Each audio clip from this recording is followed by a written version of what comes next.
Good evening, room 207 students. Welcome to your nightly read aloud. And here I am with Rossi, who I just woke up, snatched out of his bed to read you the final chapter of Crenshaw. And I'm on my comfy couch where I love to read. I usually have that light on and it helps me read, but today it's raining out and overcast. I wanted to leave it off because it kind of takes away from the video. And I wanted to share with you all of my stacks of books, and they're all right there. And I have one stack. This is a stack I've read, and this is the stack I'm going to read this summer. And one of the most interesting and funny books I read, a lot of them are about running, this lockdown while I've been at home, is this book called Running with Sherman, and this is running with a donkey. And this was a donkey that was saved from neglect and abuse, and has a brand new life with this author, and they do burro races together. So I thought that was fascinating. I read that book very quickly. Right, let's go ahead to our last chapter of Crenshaw, and I'm going to go ahead and just read this one, and you can pick a strategy you want to work on, or you can just listen. Right, this is our last chapter. This is chapter 51, 52.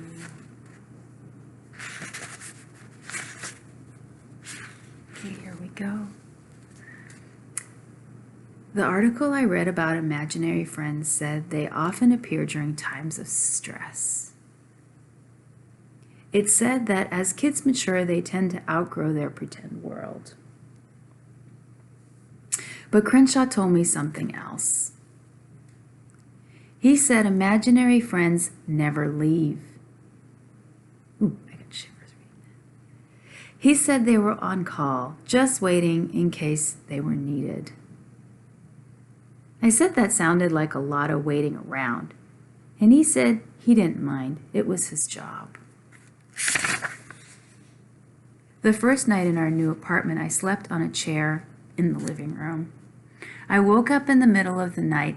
Everyone else was sleeping soundly.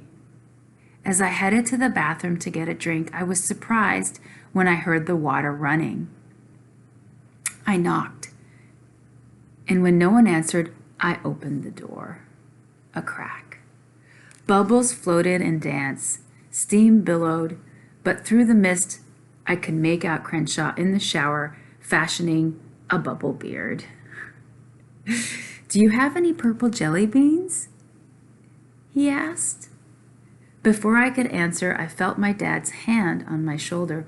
"Jackson, you okay?" I turned and hugged him hard. "I love you," I said, "and that's a fact."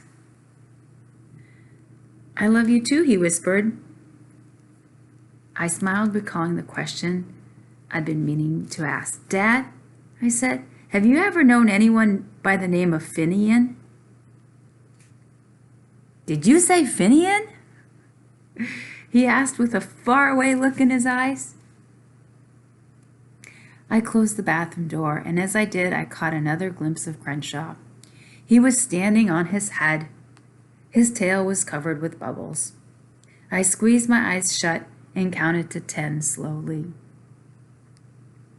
10 seconds seemed like the right amount of time for me to be sure he wasn't going to leave.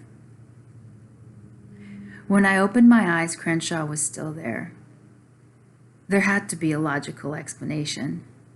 There's always a logical explanation. Meantime, I was going to enjoy the magic while I could. And that is the end of Crenshaw. I hope you enjoyed the book, all 52 chapters, 51, 52 chapters, and my nightly reading with my kitty.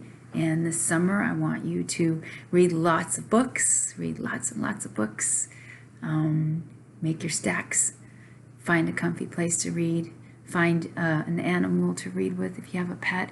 If you don't, find a stuffed animal.